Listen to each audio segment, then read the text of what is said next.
Hey everybody, Stepan Hovnanian for Google Plus Business Spotlight. Welcome to this week's edition. Very excited to have you here. And before we get started with introducing our special guest co-host and our guest for today, I want to give you guys a great shout out because we had a lot of people tweeting about this event.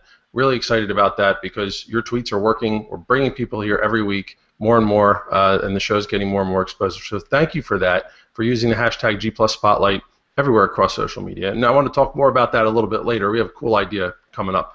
But yeah, just want to give a quick little shout out. I hope I don't miss too many people, but oh boy, here we go. We have Stephanie Callahan, Mia Voss. Let's see, who else we got? Denise Wakeman, Jennifer Marshall, and Search Strategy, a couple brands kicking in, which is great. The Mass Farm Inn, thank you very much for that. And Stop Jet Lag, Bill Ashton, how you doing, buddy? Bill's Mike down here in the film strip. Thanks for tweeting, man. Appreciate it.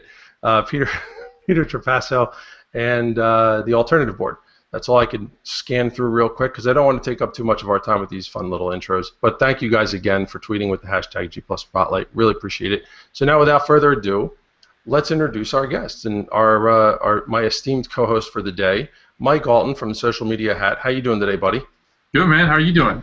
Great. Thanks so much for stepping in. Really appreciate it. Our normal co-host, Ben Fisher's on a plane. With SMX, what's up in Seattle now? SMX Advanced? Something cool. I guess he's meeting with a whole bunch of I'll try to do my best Ben Fisher impersonation. No, you don't do that. No, I'm just kidding. No, so Mike from Social Media Hat, he's a prolific blogger. He's already written 3 blog posts about this event, and can't wait to talk about it. So he's here to talk about, both of us actually both published our first blog posts on LinkedIn in honor of our guest today, Neal Schaffer, who's author, speaker, consultant, everything, totally planted his flag. The guy's amazing for Maximize Your Social, LinkedIn Power Influencer, Forbes. So, I mean, just, the names just go on and on and on. Welcome, Neal. Thank you very much for coming. Why don't we just dive right in and tell us a little bit about, with all that established presence of yours, why Google Plus? Like, what's it all about for you? Well, that's a great question. Well, good morning, good afternoon, good evening, wherever you are in the world. It's a pleasure and honor to be here. So, every social network is different, right? And I think that we all, in our bodies and in our minds and our hearts, we all have probably a preferred social network, the place that we may sort of play around with a few, but there's always like one that we end up spending the most time on. So looking back at my history in social media, when I started started to get really active in February of 2008. So this is before a lot of these networks actually existed. And really, if you were a professional, LinkedIn was the only network that you would even consider joining, right? So LinkedIn became my first love, and I went really deep in it, and from the experience, blogged and wrote books and what have you.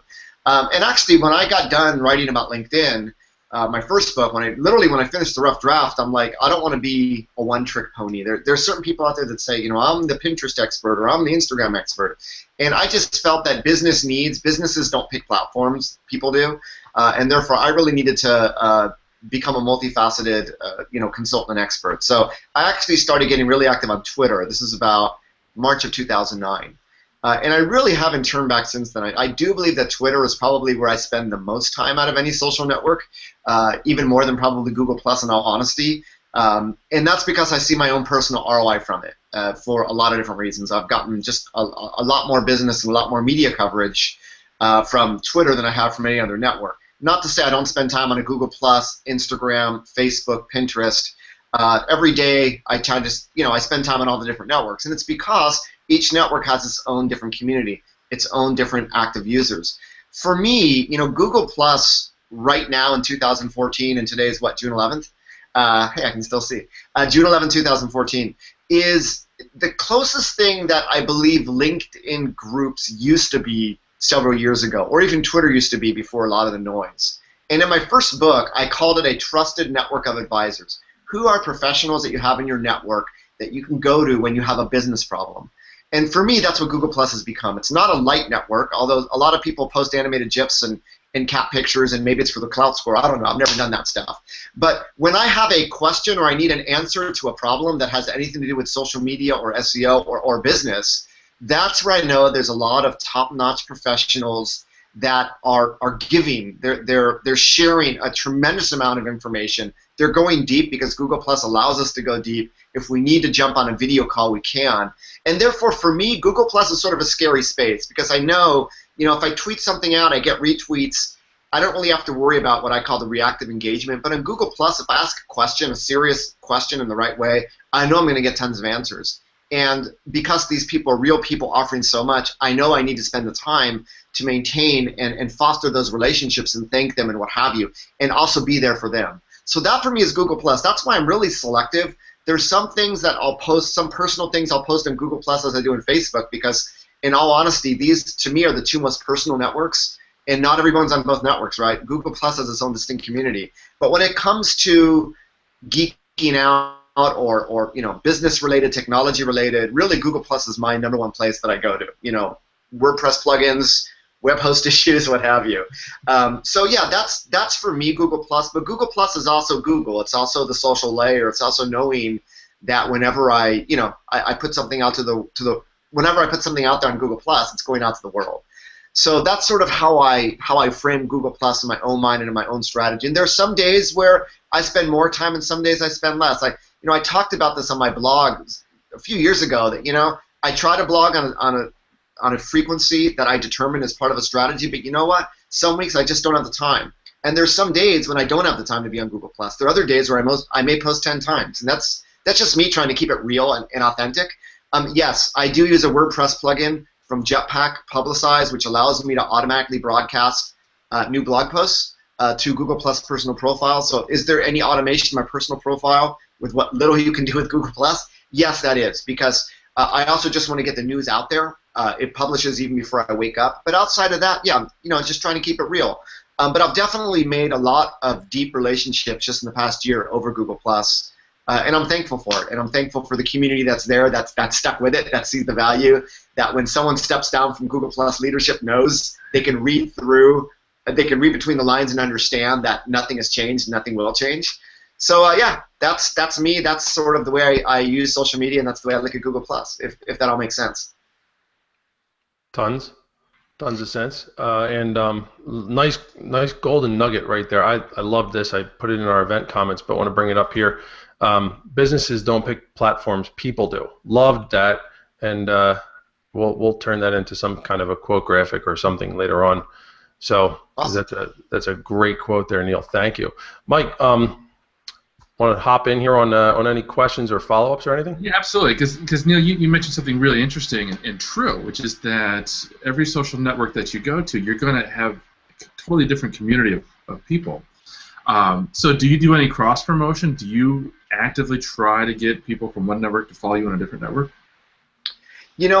With my clients, it's actually a best practice to try to cross-pollinate between networks. I do not actively do that. If we're so busy providing advice to other businesses that often we don't do it for our own brands, right? And I know a lot of people like us say the same thing. So yeah, once a month to give a shout out, I think it's a great idea. But once again, if you're doing it on a weekly basis and it's just the same message over and over, it's obviously not going to be as effective. On the other hand, though, when you think about keeping it real, it's like, okay, I follow someone on Twitter. They send me an automated DM that says, hey, friend me on Facebook too. It's almost like, do you just see me as like this pawn in your marketing filter that you're just trying to get me to bubble down so that you can promote an ad to me on Facebook now that you got me? So it's like, hey, I just followed you on Twitter. I want to see your tweets. I want to engage with you on Twitter. Why are you trying to take me somewhere else? So part of me says if it's going to be done, it has to be done when you already have a community that already follows you and that's already your fan. And say, hey, we just started a Twitter presence. We just started a Facebook presence, Instagram presence. If you're on the network, we'd be honored if you followed us. But not forgetting about them either, because once they follow you, follow them back, engage with them, thank you. And a lot of people and businesses don't go that extra mile, which I think they should.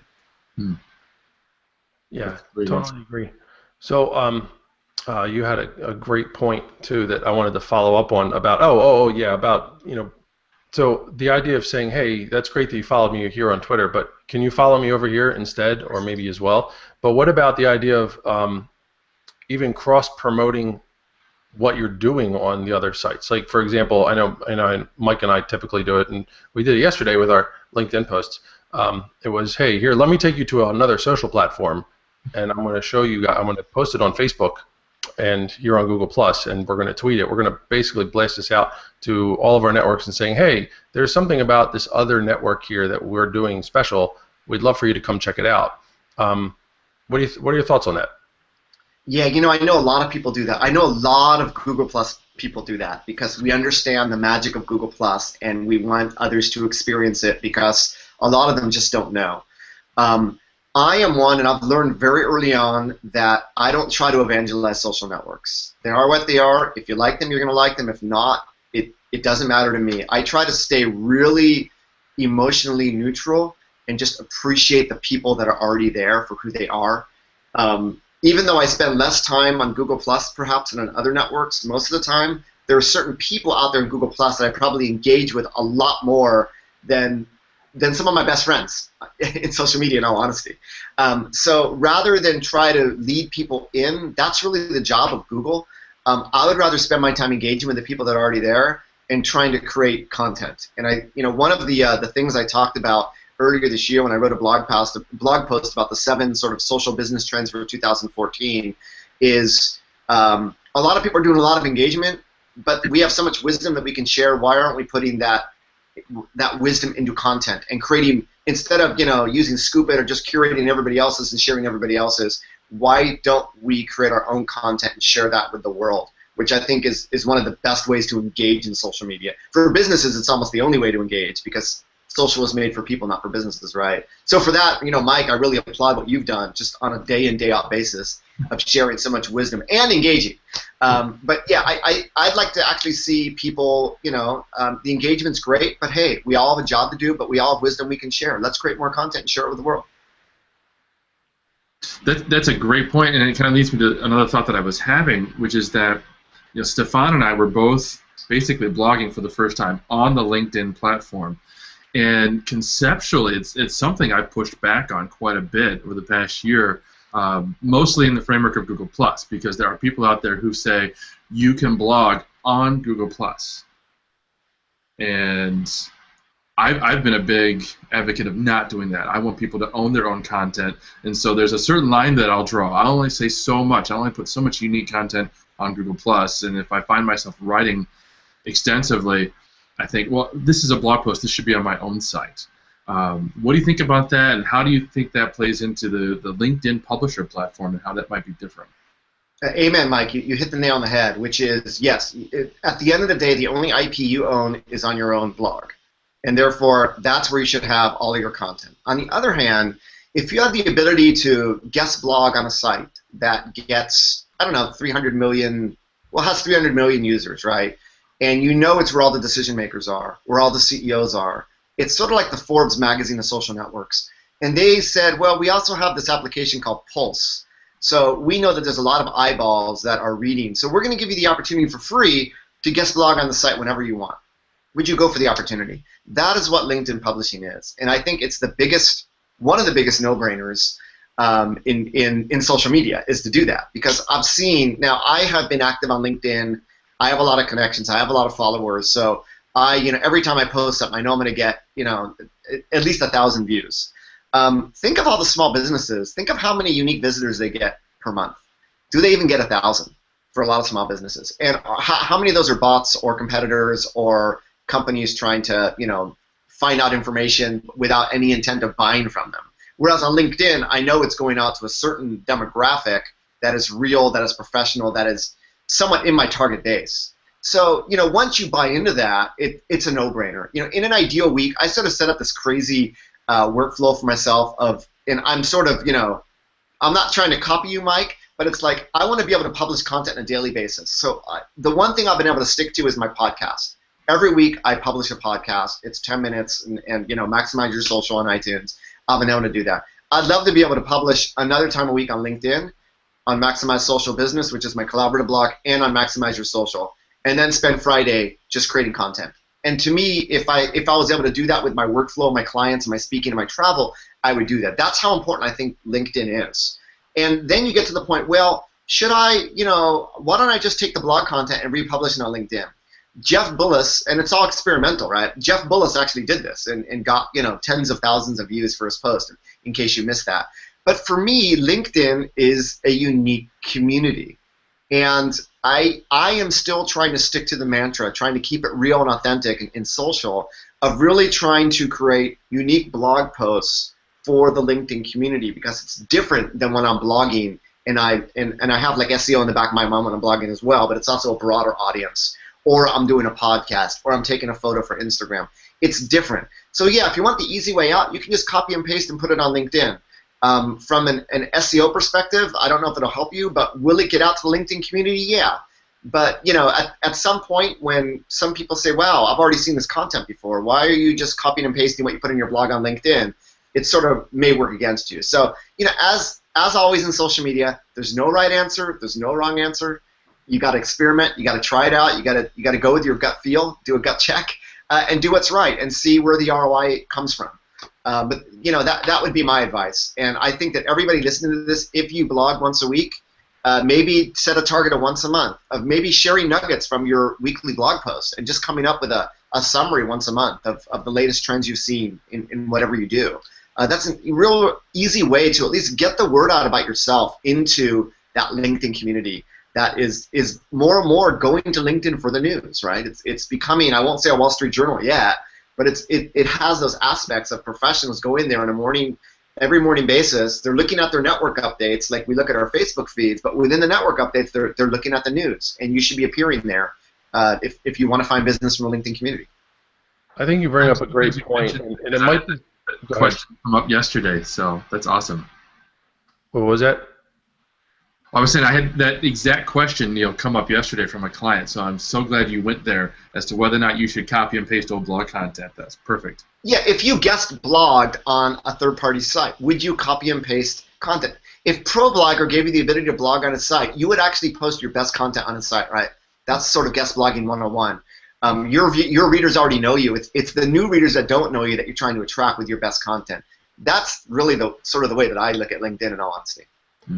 Yeah, and again, like, it's funny how Mike and we both put out something yesterday that was not technical, not mechanical, strategic in its own right, but really very personable, right? I mean, your post was about to be social or not to be social, and you know, just a more theoretical type approach to social media and just what we're all doing here. Mine was very strategic about what my strategy is for LinkedIn, and it was like, okay, those of you guys who know me here from Google Plus know what I'm all about, but you know, those of you who don't know me on LinkedIn, where I used to spend most of my time before I found this platform over here, you know, here's a little bit about who I am and what you can expect from me.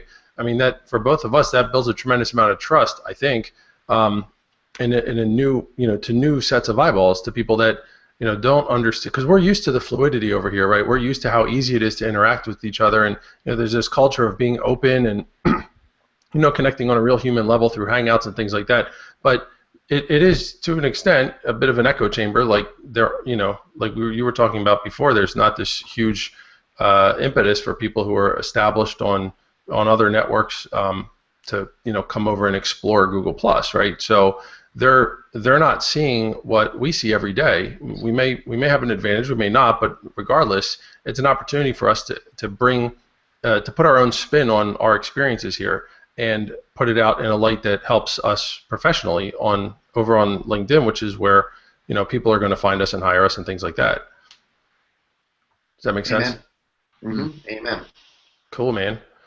We got a couple comments. Oh, thanks everybody again for all of the great comments. It looks like, I don't know, maybe something ended because we just had a bunch of people pop in to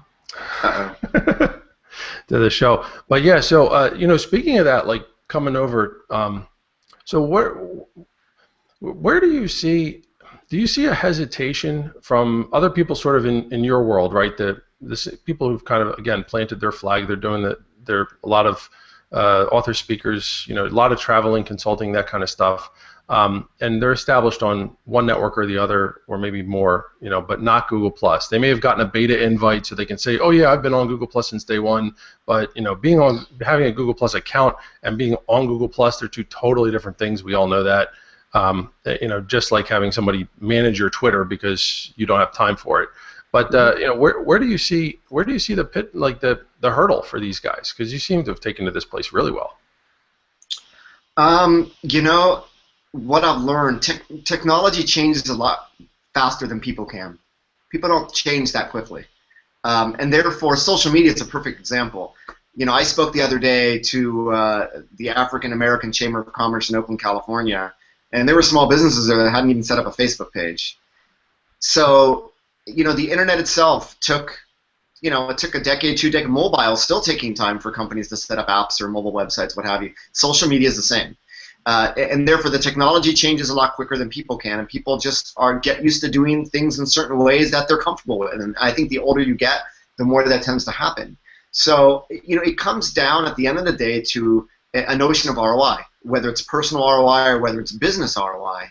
And, you know, I think it's if you're going to take the route of, you know, how do I get more businesses to join us in Google+, you need to be able to show what are going to be the benefits. Now, I believe one of the amazing benefits, and it really almost goes back to Guy Kawasaki's What the Plus, is that, you know, for whatever community you're searching for, it probably exists on Google+. And a lot of people go, oh, you know, Google Plus is just a bunch of SEO people talking to each other. It's like, no, you know, there's actually an incredible group of astronomers on Google Plus. There's photographers on Google Plus. There are soccer clubs from Europe that have more followers in Google Plus than Twitter followers.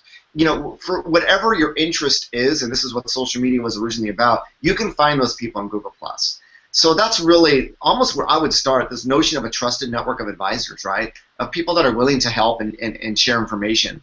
That would almost be the first step, because we all know that, well, I'll join Google Plus because it's good for SEO. And as with any network, unless you get deeply involved in the network and treat it as a community, you're never going to get the benefits. And it's funny, I just recorded a podcast yesterday about my experience with Pinterest, which is really spending the last month of getting deeply embedded in the community in a lot of different ways, and I'm immediately seeing that ROI. And now I'm sort of sticking to it, whereas a month ago it wasn't really part of my daily routine. So that's what I really think it comes down to. And, you know, hey, just get yourself set up, and if you share on Twitter, share on Google+, those are easy things to do. But on the other hand, it's like, you know, I need to spend more time now. I need to double my effort in social. You know, start with the people and the community, and really go from there would be, you know, would be my best advice. I don't think there's any other way to do it, because there's no magic formula here. There's no, hey, you're going to appear on Google Plus and you're automatically going to have 1,000 followers and it's going to be the #1 social refer to your website or what have you. So, you know, start with the people in the community and really go from there. So you need a why, is what you're saying. I need a what? A why. Like a why should I bother with this? Oh yeah. I mean, you know, well, it's funny. I remember a few years ago I was talking at a social media conference and there was a Foursquare presentation going on. And at the end of the Foursquare presentation, someone said, well, why do I need to be on Foursquare? And the response, oh, you have to, everyone's on it, all the kids are on it, they're all checking in. And, you know, I very much believe in a data-driven approach. In order to acquire the data to experiment with Google+, you first need to take the first step in. If you are savvy in marketing or social, you're already here. How much time you spend here is another question.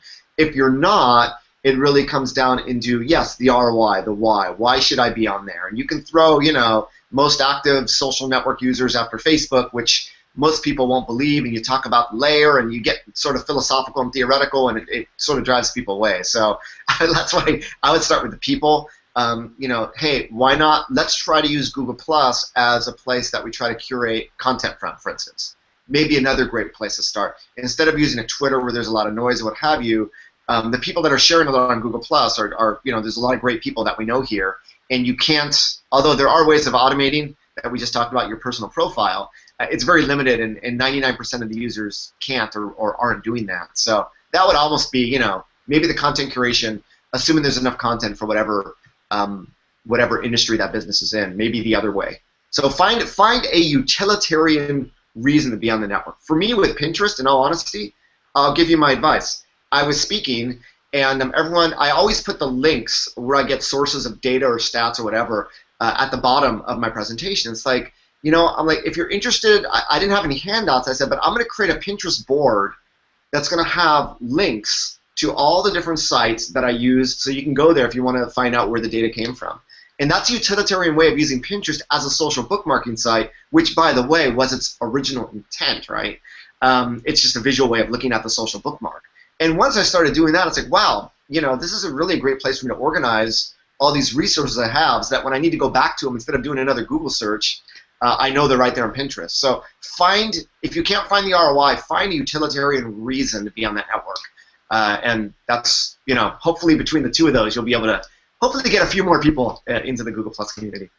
I like that a lot. And so for all of you guys watching, if there's somebody that you kind of miss over here, again, maybe somebody you follow on Twitter, or somebody who maybe you followed them, you had their blog or whatever, and you miss them, right? You miss being able to interact with them the way that we've become accustomed to here. You want to try and encourage somebody to come over to Google Plus.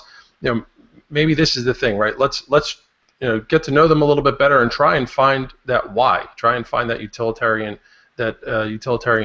point that Neal's talking about, to bring them over and say, hey, you know what?